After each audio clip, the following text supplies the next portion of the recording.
وكسرته خير الأسر وإترته خير الإتر وشجرته خير الشجر نبتت في حرم بسقت في كرم سيدنا مولانا بالقاسم محمد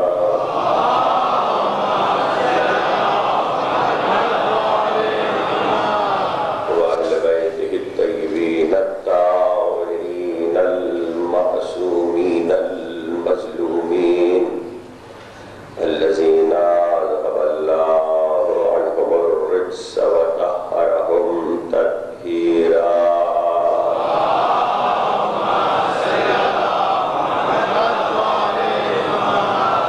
لا سيما على الحق الجديد والطلعة الرشيد وغرة الحميد بقية الله في الأرض وحجة الله على الخلق شريك القرآن صاحب الأسر والزمان أجل الله تعالى والسلام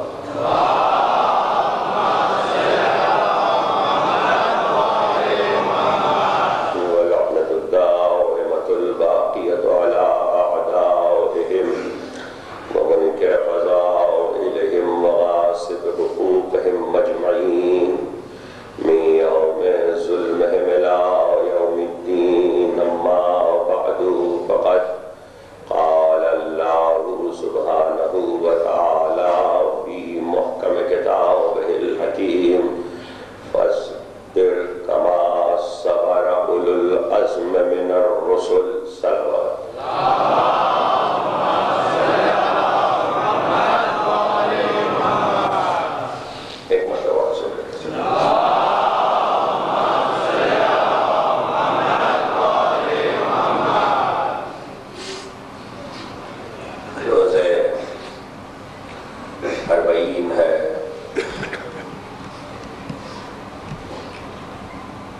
جب سے روح عرض پر ثبوت آدم ہوا اور پروردگار نے بنی نوع انسان کے لیے ہدایتوں پر ہدایتیں بھیجیں نبوت پر نبوتیں رسالتوں پر رسالتیں تو ہزارہ انسانی خسائل میں جس صفت کو سب سے اہم اور عظمت والی قرار دیا وہ صبر ہے 1,24,000 انبیاء میں 313 رسول بھیجے 313 رسولوں میں جن 5 کو فضیلت بخشی ان کو صرف صبر کی وجہ سے فضیلت بخشی اور جب صبر کی منزل پر فضیلت عطا کرتا ہے تو آواز دیتا ہے فاصبر صبر کرو کما صبر اولو العزم من الرسل ایسے صبر کرو جیسے اولو العزم رسولوں نے صبر کیا اور یہ جو اولو العزم کا لفظ قرآن میں استعمال ہوتا ہے یہ انبیاء اولو العزم انبیاء کل 5 ہے کہا 1,25,000 نبوتیں اس میں 313 رسالتیں اس میں سے بھی 5 اولو العزم اور اولو العزم سے کہتے ہیں عزم کہتے ہیں ارادے کو صاحبان ارادہ تو صاحبان ارادہ تو بہت سے ہوتے ہیں نہیں جو ارادہ کرے اور ڈٹ جائے جو ارادہ کرے اور اس پر قائم رہے اس کے ارادے میں تزلزل نہ آئے اس کے ارادے میں راہ مستقیم پر راہ استقامت پر چلتے ہوئے اس کے قدم نہ ڈگے امیر المومنین علی بن ابی طالب علیہ السلام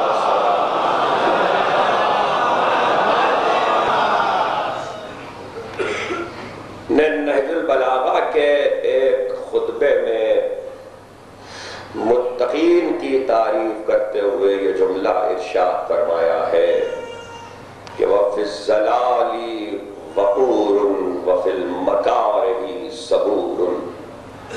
متقین وہ ہے کہ جو زلزلوں میں، شدید ذہنی جھٹکوں میں وقار کے ساتھ کھڑے رہے۔ وفی المکارہ صبور، اور مکروہات کی منزل پر، ناپسندیدہ امور میں، ناگوار امور میں صبر کرتے نظر آئے۔ حضرت امام محمد باقر علیہ السلام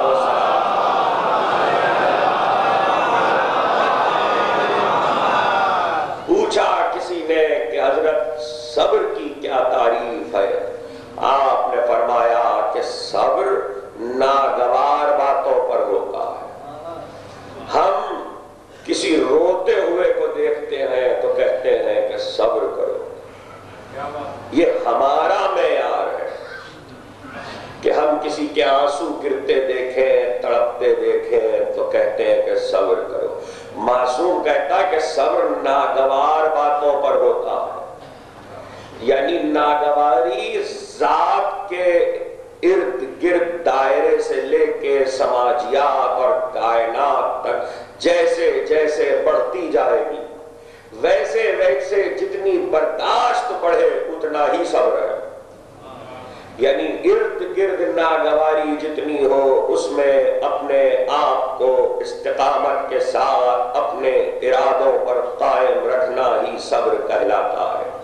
رونے میں صبر نہیں ہوتا، گریے سے صبر کا کوئی تعلق نہیں ہے، مصیبت میں تڑپنے پہ صبر نہیں کیا جاتا، اسے صبر نہیں کہتے۔ قرآن تو مصیبت کے وقت ایسی منزل پر کہ جہاں ابتلا ہو، جہاں دل غم سے بھرپور ہو، لبریز ہو اور دل میں اندو ہو، رونے ہی کو صبر کہتا ہے، گریے ہی کو قرآن نے صبر کہا۔ آنسو کا گرنا بے صبری نہیں ہے، صبر ہے، اس لیے کہ یہ آنسو پروردگار کی بارگاہ میں ہے۔ لیکن عام حالات میں معصوم کا کہنا ناگوار باتوں پر صبر ہے، اور ناگواری کسی بھی چیز پر ہو سکتی ہے۔ انبیاء میں، مرسلین میں ایک طویل دور ہے، 1.25 لاکھ نبوتوں کا زمانہ۔ بہت دھیرے دھیرے سنتے رہیے، میں ایک منزل سے آپ کو قریب کرنا چاہتا ہوں۔ 1.25 لاکھ نبوتوں کا زمانہ، اور پھر 10,000 برس کا یہ کیلکولیٹڈ عرصہ۔ اس شمار کیے گئے تمام تر مدت میں انبیاء کی ایک طویل فہرست نظر آتی ہے۔ صبر تو ہر ایک نے ہی کیا، لیکن قرآن مجید نے اولو العزم ہر ایک کو نہیں کہا، اس لیے کہ جیسے جیسے صبر بڑھتا رہا ویسے ویسے اولو العزمی کی عظمت نظر آتی رہی۔ سب نے صبر کیا، لیکن صبر کا مقام یہ نہیں تھا کہ جسم پر زخم آئے تو انسان برداشت کرے، صبر کا مقام یہ نہیں تھا کہ دل پر چوٹ لگے تو انسان برداشت کرے۔ معصوم نے ہلکی سی تعریف کی ہے، ناگوار۔ ناگوار کے معنی یہ ہے کہ جو اسی لیے مکروہ کا لفظ استعمال ہوا ہے۔ صبر مکروہات پر ہوتا ہے، مکارے پر ہوتا ہے، اور پھر ایسے میں جو کچھ ناگوار ہو تو ابتدائی سطح یہ ہے انسان اس کو برداشت کرتا ہوا چلے، اور اس برداشت میں اسے بھی کچھ نہ کہے، خود کو بھی نہ بدلے۔ یہ ہے صبر۔ دیکھیے، جو ناگوار ہو رہا ہے اسے بھی کچھ نہ کرے اور خود کو بھی تبدیل نہ کرے، اس لیے کہ اس کا ارادہ بھی تو کسی کو ناگوار ہو رہا ہے، اس کی استقامت بھی تو کسی کو ناگوار ہو رہی ہے، لیکن اپنی استقامت کو باقی رکھے، یہ صبر کہلاتا ہے۔ تو جن انبیاء نے صبر کیا، قرآن نے کہا ان کی طرح صبر کرو۔ یہ اولو العزم ہے، یہ اپنے ارادے میں ان کے قدم ڈگے نہیں، اور ان میں اول آدم ہے۔ آدم اول ہے کہ جہاں ہمیں یہ نظر آتا ہے کہ تاریخ انبیاء اور روایتیں ہمیں یہ بتاتی ہے کہ حضرت آدم نے جنت سے اتارے جانے کے بعد گریہ کیا۔ مورخین نے لکھا کہ حضرت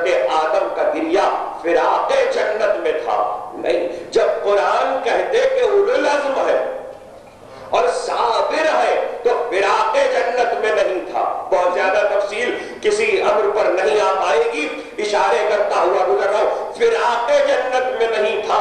معصوم سے پوچھا گیا 1000 برس روئے کہ 500 برس روئے, آخر روئے کس بات پر؟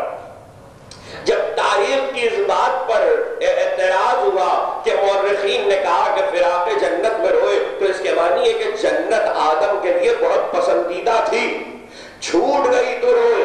لیکن آدم جنت کے لیے بنائے نہیں گئے تھے. آدم کو یہ بات کہہ دی گئی تھی کہ زمین کے لیے بنا رہا ہوں. جنت میں آدم کو خلیفہ نہیں بنایا گیا تھا. اس لیے عقلاً قرآن کی آیتوں کو سامنے رکھتے ہوئے یہ قبول کرنا بہت مشکل ہے کہ آدم جنت کے لیے روئے. جب یہ دلیل دی گئی تو مورخین نے کہا کہ فراق الہی میں روئے, اللہ کی یاد میں روئے. تو اللہ کی یاد میں فراق کیسے ہوا؟ نہ وہ وہاں نظر آ رہا تھا نہ یہاں آ کے نظر آ رہا تھا. جو کیفیت وہاں تھی وہی کیفیت یہاں تھی. تو فراق میں کیسے مبتلا ہوئے؟ کوئی ایسی چیز کا فراق ہے کہ جو آدم سے جدا ہوئی ہے. معصوم سے پوچھا گیا کس چیز پر روئے, کس چیز پر روئے؟ معصوم نے فرمایا جب تک وہاں تھے پیشانی کا نور ظاہر تھا, جب یہاں آئے تو پنہا ہو گیا, حجاب میں چلا گیا. حجاب میں جانا نور کا, ظاہر سے غیب میں جانا منزل صبر تھی. منزل صبر پر آنسو خدا کے لیے تھے, برداشت اپنے لیے تھی. اس لیے کہ غیب میں نور چلا گیا تو اب معلوم ہوا کہ غیبت انوار مقام صبر ہے. انوار کی غیبت مقام صبر ہے. تو اگر ایک نور کی ہو یا کئی نور کی ہو, تو اگر آدم نے صبر کیا یہ اولو العزمی ہے, تو 1000 قرآن کی آیت دیکھیے فَاصْبِرْ كَمَا صَبَرَ أُولُو الْعَزْمِ مِنَ الرُّسُلِ, صبر کر جیسے اولو العزم رسولوں نے کیا. 500 برس صبر کیا کہ 1000 برس, اس بات پر کہ ٹھیک ہے. توجہ, وہ نور پنہا تھا اور اس کو ظاہر نہیں ہونا تھا, اس لیے کہ حجاب میں چلا گیا. صبر کس بات پر ہوا؟ اے آدم تمہاری نسل میں جاری کریں گے. تو اس بات پر کہ کسی منزل پر آ کر ظاہر ہو جائے گا, جتنے برس بھی کیا تو غیبت انوار مقام صبر ہے. اب اگر کسی دور میں کسی نور کی غیبت ہو جائے تو اپنے آپ کو اس منزل پر تیار کرو کہ تم اسے دیکھ نہیں پا رہے ہو, لیکن پھر بھی اس کی محبت کی راہ میں استقامت کے ساتھ ڈٹے رہو. یہی مقام صبر ہے. اور اسی لیے قرآن نے کہا کہ صبر کرو اولو العزم انبیاء کے ساتھ, اولو العزم انبیاء کی طرح. دوسرا مقام کہ حضرت نوح نے صبر کیا, یہ دوسرا اولو العزم پیغمبر ہے جو اپنے ارادے میں قدم نہیں رکھنے دیتا.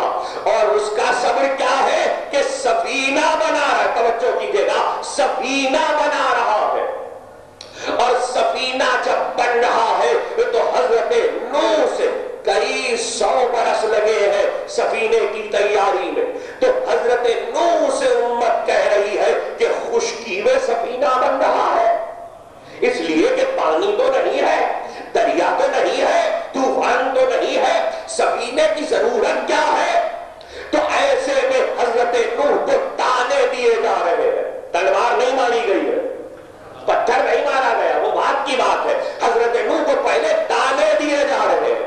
ان تانوں کا دل پر برداشت کرنا, دیکھیے زبان کا تیر, زبان کا زخم تلوار کے زخم سے زیادہ ہوتا ہے. تو ایسے میں حضرت نوح اسے برداشت کر کے سفینے کو تیار کرنے میں مصروف ہے. ادھر پلٹ کر نہیں دیکھتے کہ کہنے والا کیا کہہ رہا ہے. جب کہنے والے کی طرف نہ دیکھنا, حالانکہ وہ ناپسندیدہ بات ہے, ناگوار بات ہے, ادھر نہ بڑھو, اپنے کام میں لگے رہو, تو یہ اولو العزمی ہے, یہ اولو العزمی ہے. اور اس طرح صبر کرو. سفینہ, یہ سفینہ ہے. پیغمبر نے کہا, اس کی وضاحت ستوہ میں کر چکا تھا کہ پیغمبر نے کہا مثل اہل بیتی کمثل سفینۃ نوح. اب جب تک اہل بیت کا تذکرہ اور محبت باقی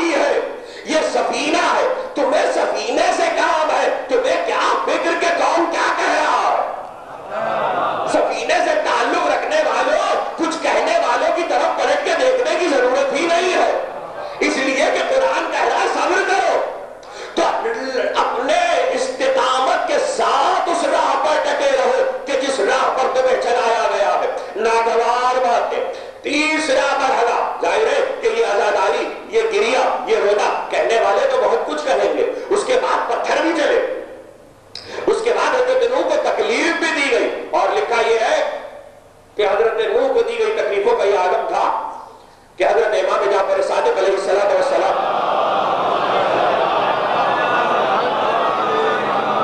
امام فرماتے ہیں کہ صرف ایک ہستی کے لیے اس وقت کی تقریر خراج ہے، ایک ہستی کی مدح میں، اس کی عظمت میں.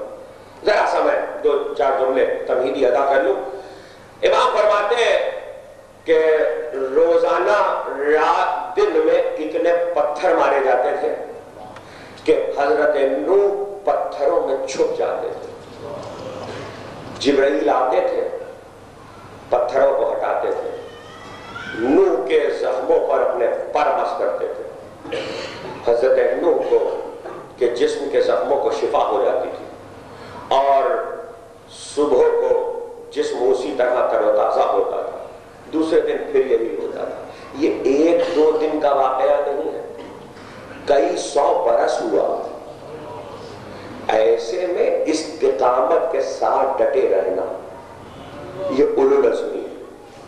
اور ایسی اولو العزمی ہے کہ کہیں اپنے ارادے میں فرق نہ آئے، اور اس کے بعد ارادے میں فرق نہ آنے کو قرآن کہہ رہا ہے کہ یہ صبر ہے. تو اب جو ڈٹا رہے وہ منزل صبر پر ہے. یہ دوسری مثال تھی. تیسری مثال صبر کی، اور وہ کیا ہے؟ وہ یہ ہے کہ جا رہے ہیں فضا میں، یہ بھی صبر ہے. فضا میں جا رہے ہیں اور فضا میں منجنیق سے نکل چکے ہیں، آگ میں ابھی پہنچے نہیں ہیں. اور ایسے میں تاریخیں کہتی ہیں کہ جبریل نے راستے میں آ کر پوچھا کوئی مدد چاہیے؟ تو کہتے چاہیے تو ہے مگر تم سے نہیں چاہیے. یہ جو جملہ کہا یہ خود دلیل صبر ہے. چاہیے تو ہے مگر تم سے نہیں چاہیے. اس کے معنی کیا ہوئے؟ یہ تو مدد کرنے والا سامنے موجود ہے، مددگار ہے، اور لوگ ہمیشہ ظاہر کے مددگار کی طرف جلدی رغبت کرتے ہیں. جو مددگار نظر نہ آ رہا ہو اس پر یقین دیر میں آتا. حضرت ابراہیم نے ظاہر کے مددگار کو لوٹا دیا. یہ مقام صبر تھا. یعنی مجھے حصول مدد کے لیے جلدی نہیں ہے، اگرچہ یہ صورتحال ناگوار صحیح کہ میں آپ کی طرف جا رہا ہوں، لیکن حصول مدد کے لیے مجھے جلدی نہیں ہے. تو یہ بھی صبر ہے. اس کے معنی یہ ہے کہ مقام مدد پر مشکل کشا کا انتظار بھی صبر کہلاتا ہے. ذرا سے معنی کو محفوظ کرتے رہیے گا. مقام امداد پر مدد کرنے والے کا انتظار بھی صبر کہلاتا ہے. تو ایک طرف زمانہ غیبت کا صبر، دوسری طرف انتظار کا صبر. ضرورت ہے لیکن انتظار کرتے رہو. یہ حضرت ابراہیم کا صبر ہے. اور اس کے بعد حضرت موسیٰ کا صبر ہے، اور وہ صبر وہ ہے اولو العزم پیغمبر ہے موسیٰ. اور صبر یہ ہے کہ کتنے ہی برس حضرت موسیٰ کو فرعون کی اذیتیں اٹھانی پڑی. جہاں پلے، جہاں رہے، جس ماحول میں تھے، ایک ایک موسیٰ کو پہچانتا تھا، اس لیے کہ اسی قصر میں پلے تھے. تو موسیٰ کے کردار سے تو سب واقف تھے. کتنا ناگوار ہوا ہوگا کہ میری زندگی کے شب و روز دیکھنے والے یہ لوگ جو یہ جانتے ہیں کہ میری زندگی میں کہیں کوئی جھول نہیں ہے، یہ آج میرے مخالف ہو گئے. تو یہ مقام صبر تھا. ناگواریت کی منزل پر جب جاننے والے لوگ مخالف ہو جائے تو اب کتنا مقام صبر ہوگا کہ جہاں مکے میں رسول پناہ ہے وہی مکہ رسول کا دشمن ہو گیا. لیکن موسیٰ کے مقام صبر میں اور رسول کے مقام صبر میں ایک فرق ہے. موسیٰ اسی ماحول میں پلے تھے، لیکن موسیٰ نے پلٹ کر اس ماحول میں جس میں پلے تھے ان لوگوں سے یہ نہیں پوچھا تھا کہ مجھے صادق و امین مانتے ہو کہ نہیں. اس رسول کی صفت یہ ہے کہ سارا مکہ صادق و امین کہتا ہے، لیکن اس کے باوجود قول لا الہ کو جھٹلا رہا. یعنی صادق مان کے جھٹلانا زیادہ مقام صبر ہے. اس لیے کہ وہ اس سے زیادہ مکروہ ہے، کہ ناگوار ہے، کہ کل تک تو مجھے صادق کہہ رہے تھے، آج بھی کہہ رہے ہیں اور میرے ایک قول کو جھٹلا رہے ہیں۔ اس کے معنی صداقت کو مان کے جھٹلانا زیادہ بڑی مصیبت ہے، اور اس کو برداشت کرنا زیادہ صبر ہے۔ تو یہ اولو العزمی ہے حضرت موسیٰ کی 5واں مرحلہ۔ تھوڑا سا تاریخ میں اختلاف کیا ہے کہ ان 5 ناموں میں پیغمبر کی ذات کو الگ رکھا ہے، بعض لوگوں نے ملایا ہے تو 6 کہے ہیں کہ ہمارے ختمی مرتبہ رسالت مآب صلی اللہ علیہ وآلہ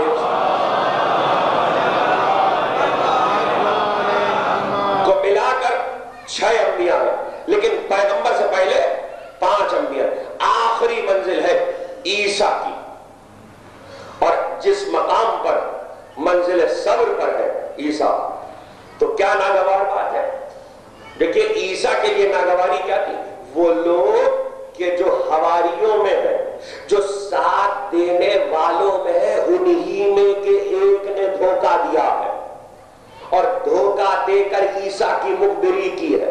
معصوم نے کیا کہا تھا؟ صبر ناگوار پہ ہوتا، زخموں پہ نہیں، وہ تو بہت بات کی منزل ہے، ناگوار باتوں پر صبر ہے۔ اور پھر جب مخبری کی تو قلب عیسیٰ پہ کیا گزری؟ اگر بہت وقت اور تفصیل ہوتی تو میں عرض کرتا کہ حضرت مریم کا صبر کیا ہے، حضرت سارہ کا صبر کیا ہے، حضرت ہاجرہ کا صبر کیا ہے، لیکن اس وقت ذرا سا اولو العزم انبیاء کا صبر سن لیجیے۔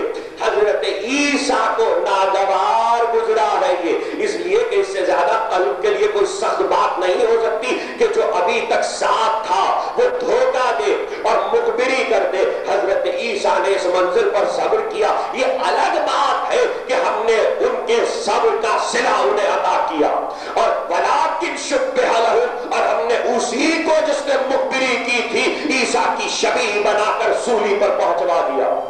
سولی پر عیسیٰ گئے تھے لیکن سولی عیسیٰ کو ہوئی نہیں، بلکہ عیسیٰ کو اٹھا لیا گیا۔ تو صبر کا صلہ تو خدا دیتا ہے، مگر یہ سب اولو العزم تھے۔ بس ایک سوال مجھے آپ سے پوچھنا ہے، قرآن کہتا ہے کہ یہ اولو العزم ہے، اور اولو العزم اس لیے ہے کہ اپنے ارادے کو پایہ تکمیل تک پہنچایا، لیکن ایک منزل ایسی ضرور نظر آتی ہے کہ جہاں ہم نے یہ دیکھا کہ آدم ہو یا نوح ہو یا ابراہیم ہو یا موسیٰ ہو یا عیسیٰ ہو، ان میں سے ہر ایک نے ایک منزل پر پہنچ کر یہ کہا پروردگار اب تک جتنا برداشت کیا تھا یہ برداشت ممکن تھی، لیکن اس سے زیادہ منزل صبر ممکن نہیں ہے۔ تو صبر کی حد آئی نا، مقام اولو العزمی اپنی جگہ، مگر صبر کی حد آ گئی، جہاں حد آ گئی اسے خدا کہتا اولو العزم، جہاں پہ حد آ رہی ہے اسے خدا کہتا اولو العزم، اور جہاں صبر بغیر حد کے ہو، جہاں صبر کی کوئی حد ہی نہ ہو، وہ کیا لازمی ہے؟ ہو سکتا ہے آپ کا ذہن کسی ہستی کی طرف جا رہا ہو، لیکن دیکھیے تلوار کے زخم اپنی جگہ، گھاؤ اپنی جگہ، تیر اپنی جگہ، تبر اپنی جگہ، لیکن مقام صبر سید الشہداء کے لیے بہت عظیم ہے۔ ذرا سے میرے کچھ جملوں کو محفوظ کیجئے، سید الشہداء کے لیے بہت عظیم ہے، لیکن مقام اولو العزمی پر اس صبر کا موازنہ جو انبیاء نے کیا ہے میں سید الشہداء سے ابھی نہیں کرتا، اس لیے کہ مجھے خاتون ہو کر ایک بیوی اس مقام پہ نظر آتی ہے، ایک بیوی اس مقام پہ نظر آتی ہے کہ جس کے اختیار میں تھا کہ وہ بد دعا کرے، جس کے اختیار میں تھا کہ وہ کائنات کے نظم کو الٹ دے، جس کو زمانے کا معصوم عالمہ غیر معلمہ کہہ رہا، جس کو حجت خدا کہہ رہا ہے کہ ولی الہیہ تھی زینب، اللہ کی ولیہ تھی، تو جب ولیہ ہے زینب تو ولی کا اختیار ہے، لیکن مقام صبر پر زینب کا یہ عالم ہے کہ نہ تو زبان پر بکی ہے، نہ امت کو کچھ کہیں گے، اتنے مراحل طے کر لیے جتنے کی منزلوں کے لیے بھائی سے وعدہ کیا تھا۔ شاید میرا یہ جملہ پہنچ جائے تو اس کی حقیقت کی شرح کا وقت نہیں ہے. دیکھیے قربانی کا وعدہ حسین کا خدا سے تھا. توجہ کیجئے گا، قربانی کا وعدہ حسین کا خدا سے تھا. شام و کوفہ کے بازار میں جانے کا وعدہ زینب کا حسین سے تھا.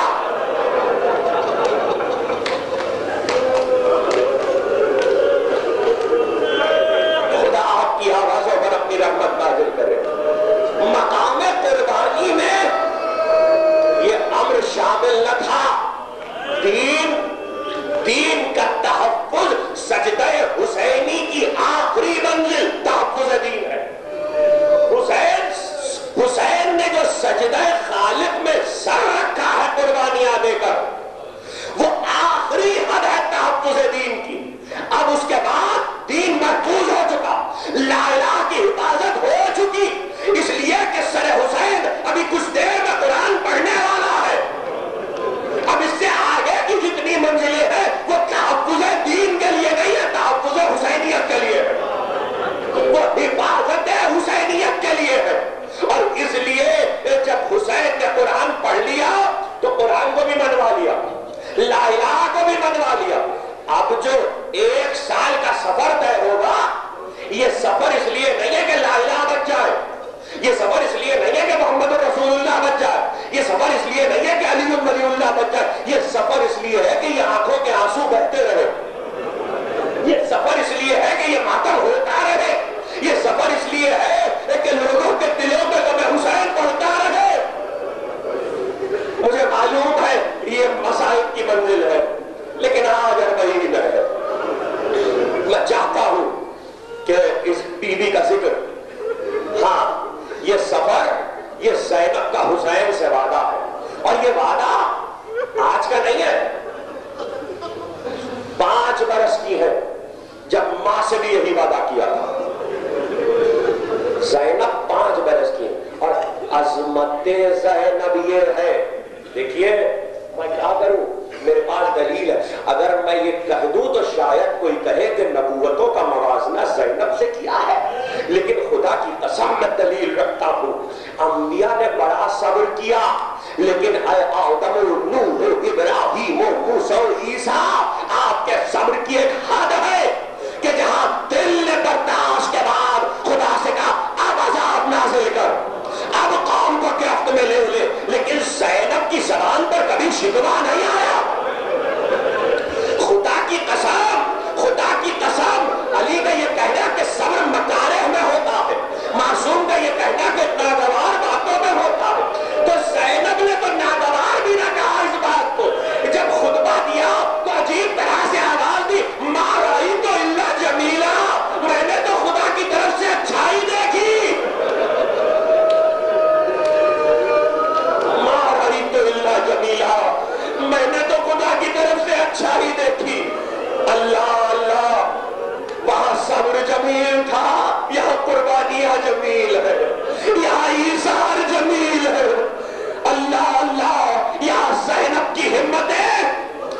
اور موازنہ نہیں کیا، اے آدم و نوح، ابراہیم و موسیٰ و عیسیٰ اولو العزم صحیح، لیکن زینب کی اولو العزمی، ارے آپ تو سب مرد ہے، یہ تو عورت ہے، ایک خاتون ہے. زینب کی اولو العزمی بڑھ گئی تو یہ نہ سمجھنا کہ میں نے بغیر کسی دلیل کے زینب کو عظمت انبیاء پر فوقیت دی. میری کیا ہمت کہ میں فوقیت دوں.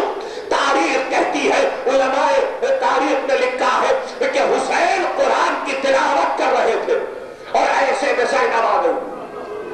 حسین قرآن کی تلاوت کر رہے تھے اور ایسے میں زینب آ گئی، تو کھلا ہوا قرآن چھوڑ کر کھڑے ہو گئے.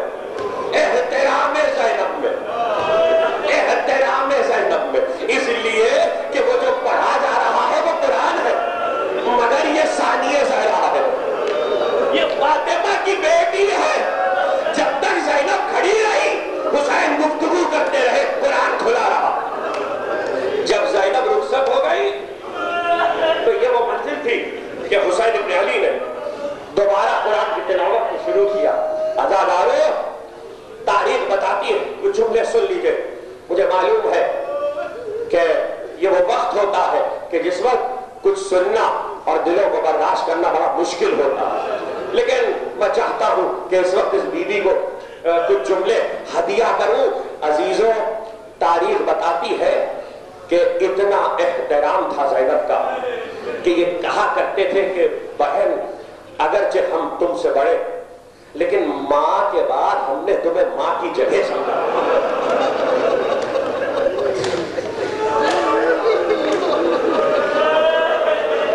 ماں کے بعد ہم نے تمہیں ماں کی جگہ سمجھا۔ یہ ایک معصوم کہہ رہا ہے اور دوسرا معصوم کیا کہہ رہا ہے؟ دوسرا معصوم اس شدائد میں کہ جب خیمے جلے ہیں اور زینب پوچھ رہی ہے تو وہ تو حجت خدا کو پہچانوا رہی ہے، حجت خدا کو پہچانوا رہی ہے، لیکن جب رہا ہو رہے ہیں تو پھر اپنی مرضی سے کچھ نہیں کہا۔ ہم پھوپھی سے پوچھیں گے، یہ پھوپھی سے پوچھیں گے کہ کیا معلوم، پھوپھی سے پوچھیں گے، پھوپھی کی رائے لیں گے، ہاں یہاں امامت زینب کی رضا پہ چل رہی ہے۔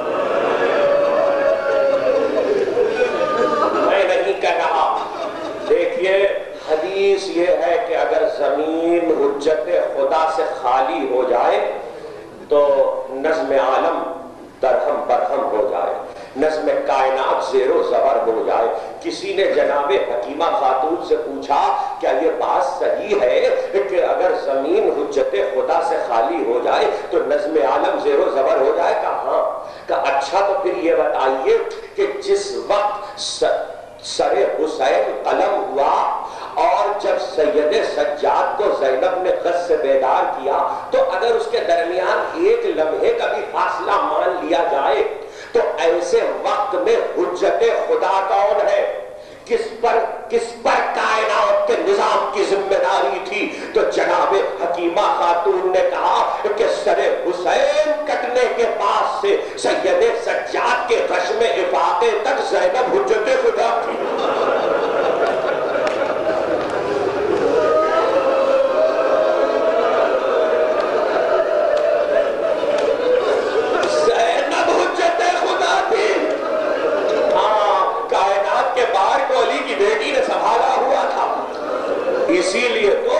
اسی لیے تو مقاتل یہ کہتے ہیں کہ جب امامت جلتے ہوئے خیموں میں گھری ہوئی تھی تو یہ کام کسی اور نے نہیں کیا۔ حمید ابن مسلم کا یہ کہنا کہ میں نے دیکھا کہ بیوی ہے جو بار بار ایک جلتے ہوئے خیمے میں جاتی ہے اور آتی ہے، جاتی ہے اور آتی ہے، اور ایسے میں ایک مرتبہ میں نے یہ دیکھا کہ کچھ دیر کے بعد جب وہ آئی تو اس کے دوش پر ایک جوان تھا 24 سال کا۔ ہاں یہ مقام صبر زینب ہے، اور ایسا نہیں ہے کہ قرآن مجید نے صابروں کے لیے کوئی وعدہ نہیں کیا، لیکن میں آپ کو زینب کے ایک وعدے کا پورا ہونا بتانا چاہتا ہوں۔ دیکھیے صابر کی زبان کی صداقت یہ ہے کہ جب 11 محرم کو قافلہ کربلا سے چلا ہے تو ایسے موقع پر مقتل سے گزرتے ہوئے زینب نے دیکھا کہ سید الساجدین کا رنگ متغیر ہے، رنگ متغیر، چہرے کا رنگ زرد ہو گیا۔ کہا بیٹا اپنے آپ کو سنبھالو، یہ کیا کیفیت ہے؟ کبھی بھی جس بیٹے پر یہ کیفیت گزر رہی ہو، اس طرح مقتل سے گزرنا ہو، پیاروں کے لاشیں پڑے ہو، خود بھی وہ بیٹا کیا کرے جو اپنے باپ کو کفن نہ دے سکے؟ تو جناب زینب نے اس وقت ایک جملہ کہا، اور جملہ یہ کہا کہ بیٹا سید الساجدین، میری ماں نے مجھ سے کہا تھا کہ دیکھو حسین کی قبر بنے گی، زائر آئیں گے، یہ بستی سید الساجدین ابھی ویران ہے لیکن ابھی یہاں پر بڑی رونق ہوگی۔ عزاداروں مجھے نہیں معلوم کہ آدم کے صبر کا صلہ انہیں کتنے ہزار برس میں ملا، مجھے نہیں پتا کہ نوح کے صبر کا صلہ انہیں کتنے 100 برس میں ملا، مجھے نہیں معلوم کہ ابراہیم کے صبر کا صلہ انہیں کتنے زمانے میں ملا، مجھے نہیں پتا کہ موسیٰ عیسیٰ کے صبر کا صلہ انہیں کتنی مدت میں ملا، لیکن مجھے یہ معلوم ہے کہ جب زینب نے کہا تھا کہ یہ بستی ویران ہے لیکن ابھی ظاہر آئیں گے، یہاں بڑی رونق ہوگی، یہاں چراغ جلیں گے، آؤ زینب، آؤ